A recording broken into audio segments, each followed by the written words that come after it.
South ఇండియాలోనే biggest sorry store మన Varahi silks మన విజయవాడ ఎంజీ రోడ్లో ప్రారంభం. నమస్తే, welcome to it's you TV. నేను మీ సాయి. హైదరాబాద్లో మరో దారుణమైన ఘటన చోటు చేసుకుంది. ఇంటర్ విద్యార్థి విజ్ఞాన్ కాలేజ్లో సూసైడ్ చేసుకోవడం కూడా జరిగింది. ప్రస్తుతం పోలీస్ స్టేషన్ పరిధిలో అయితే మనమైతే ఉన్నాం. వాళ్ళ కుటుంబ సభ్యులు కూడా ఇక్కడే ఉన్నారు. అతను చనిపోయిన తర్వాత ఎవరు ఇన్ఫర్మేషన్ కూడా ఇవ్వలేదు మాకు. ఆ బాడీని హైదరాబాద్ మొత్తం తిప్పుతున్నారు తప్ప ఇన్ఫర్మేషన్ మాకు ఇవ్వకుండా మేనేజ్ చేసి ఏదో గోల్మాల్ చేస్తూ ఉన్నారనేసి తల్లిదండ్రులు వాపిస్తూ ఉన్నారు. అయితే ప్రస్తుతం మనతో పాటు తల్లిదండ్రులే ఉన్నారు. వాళ్ళతో కూడా మాట్లాడదాం. అసలు ఏం జరిగింది, అసలు ఏంటి మిస్టరీ, ఏంటి దీని వెనకాల, ఎందుకు చనిపోయాడు, అతను ఎలా ఉండేవాడు, ర్యాగింగ్ చేస్తూ ఉన్నారంటూ కూడా చెప్తా ఉన్నారు. ఒకసారి వాళ్ళతోనే మాట్లాడే ప్రయత్నం చేద్దాం. ప్రస్తుతం వాళ్ళ బ్రదర్ అయితే మనతో పాటు ఉన్నారు. సార్తో మాట్లాడండి. సార్ చెప్పండి సార్, అంటే ఇది ర్యాగింగ్ వల్లే జరిగిందని చెప్పి చాలామంది అంటూ ఉన్నారు. అంటే కాలేజ్లో ర్యాగింగ్ నిజంగానే జరిగింది అనుకోవచ్చు? ఎందుకంటే ఫస్ట్ మేము జాయిన్ చేసినప్పుడు సీనియర్ బ్యాచ్ లేదు అందులో, అండ్ బ్యాచ్ క్వాంటిటీ కూడా 120. ఇప్పుడు సెకండ్ ఇయర్స్ వచ్చారు. సెకండ్ ఇయర్స్ రావడంతో మాకు రూమ్కి హాస్టల్ కూడా 3 అని చెప్పారు, 3 బెడ్స్. తర్వాత 5 బెడ్స్ చేశారు. అండ్ వీళ్ళ రూమ్లో గడి ఉండవు, ఏముండవు కూడా వీళ్ళ రూమ్లో.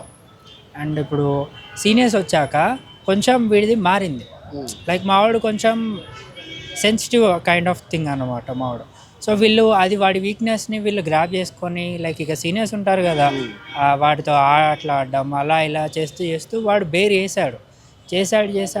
తర్వాత మొన్న ఒకరోజు కాల్ చేసి లైక్ మా బాబాయ్ డి అనమాట.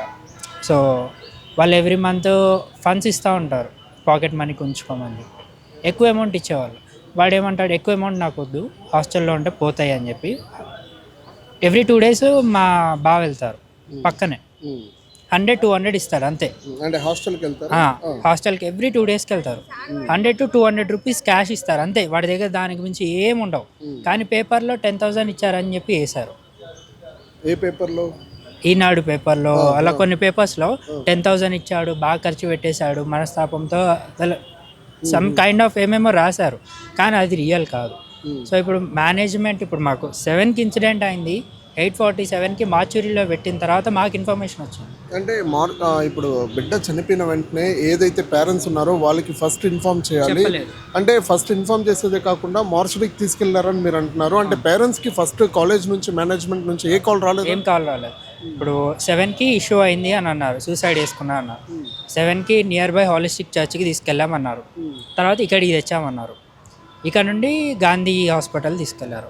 మాకు ఈ 3 స్టేజెస్లో మాకు తెలిసింది ఒకటే ఇన్ఫర్మేషన్, హాలిస్టిక్ చర్చ్లో అడ్మిట్ చేశారు అంతే. ఆయన 30 secondsలో మీ బాబు సూసైడ్ చేసుకున్నాడు, హాలిస్టిక్ చర్చ్ అన్నారు.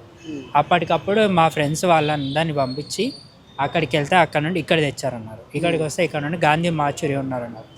మా బ్రదర్ ఆయన హయత్ నగర్ నుండి గాంధీ హాస్పిటల్కి వెళ్తే అప్పుడు కన్ఫర్మ్ అయింది మాకు నైట్. ఇది వీళ్ళు 8:47కి మాకు చెప్పాక ఆయన్ని పంపిస్తే ఇక అప్పుడు మేము బయలుదేరాము. తీరా మార్నింగ్ పూట వచ్చాక కాలేజీలో అందరు ఉన్నారు. మార్నింగ్ ఇది ఎర్లీ మార్నింగ్ 2-3 అయింది మేము వచ్చేలోపు. పోలీసులు ఏమన్నారు, పొద్దున్న మాట్లాడదాము, మేనేజ్మెంట్ని పిలిపిస్తాము అన్నారు. వాళ్ళు 6కి అన్నారు, మేము 6:30 ఆ సరౌండింగ్లో వచ్చాము. వచ్చాక మేనేజ్మెంట్ రాలేదు. చూసాం 9 అయింది, మేనేజ్మెంట్ రాలేదు. కాలేజీలో ఎవరూ లేరు. మేము మార్నింగ్ వచ్చినప్పుడు అందరు ఉన్నారు. 9 టైంకి ఆ రోడ్డు మొత్తం ఒక 50-100 మెంబర్స్ పోలీసు ఉన్నారు. అంటే పొద్దున ఎర్లీ మార్నింగ్ 6:30కి వెళ్ళినప్పుడు ఎవరు లేరు అక్కడ? స్టూడెంట్స్ అంత పోలీసులు లేరు, తక్కువ అమౌంట్. తర్వాత ఉండంగా పోలీసు పెరిగిపోయారు. లైక్ ఒక ఎమ్మెల్యే వస్తే ఎంతమంది అయితే ఉంటారో దానికి మించి ఉన్నారనమాట. తర్వాత వాళ్ళు మేనేజ్మెంట్కి కాల్ చేస్తామన్నారు, వాళ్ళు రావట్లేదు. వాళ్ళు రానప్పుడు మేమేం చేయమని వాళ్ళ చేసి తెచ్చేస్తారు పోలీసు వాళ్ళు. తర్వాత వాళ్ళు ఎవరో మేనేజ్మెంట్ వచ్చారు. తర్వాత ఎవరెవరో వచ్చారు అందరూ అదే అంటున్నారు, ఎఫ్ఐఆర్ ఫైల్ అయితే. కానీ అక్కడ జరిగిన న్యాయం మాకు తెలియదు కదా. అసలు అక్కడ ఏం జరిగింది, ఎందుకు సూసైడ్ చేసుకుంటూ.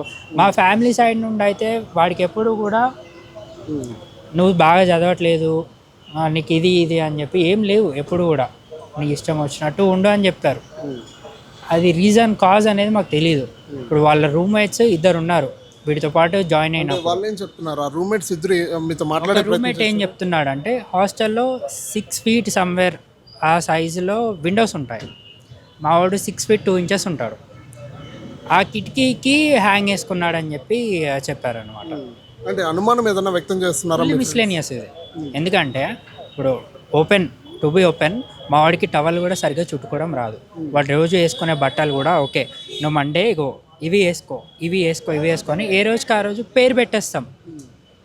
అలాంటోడు వాడు మొహానికి టవల్ 2 సార్లు చుట్టి ముడేసుకొని ఇక్కడ తాడేసుకొని కిటికీకి వేలాడి తీసుకున్నారు. దానివల్ల సూసైడ్ అండి అని చెప్తున్నారు. So it's not the real cause అనమాట. ర్యాగింగ్ ఏదో అయింది అక్కడ, ఏదో అయితే అయింది. 2 స్టూడెంట్స్లో ఒక్క స్టూడెంట్తోనే మాట్లాడిచ్చారు, ఇంకో స్టూడెంట్ని రానివ్వట్లేరు. మొత్తానికైతే మ్యానిపులేట్ చేసేసారు కేసు మొత్తం. రైట్, చూస్తున్నాం కదా, ఇది ప్రస్తుత పరిస్థితి. వాళ్ళ బ్రదర్ చెప్పే మాటలు చూస్తూ ఉంటే మ్యాన్పులేట్ చేశారు, ఇవన్నీ కేసు తప్పుదోవ పట్టించేకి కాలేజీలతో కుమ్మక్క ఇదంతా చేస్తూ ఉన్నారంటూ కూడా క్లియర్గా చెప్పడం జరిగింది.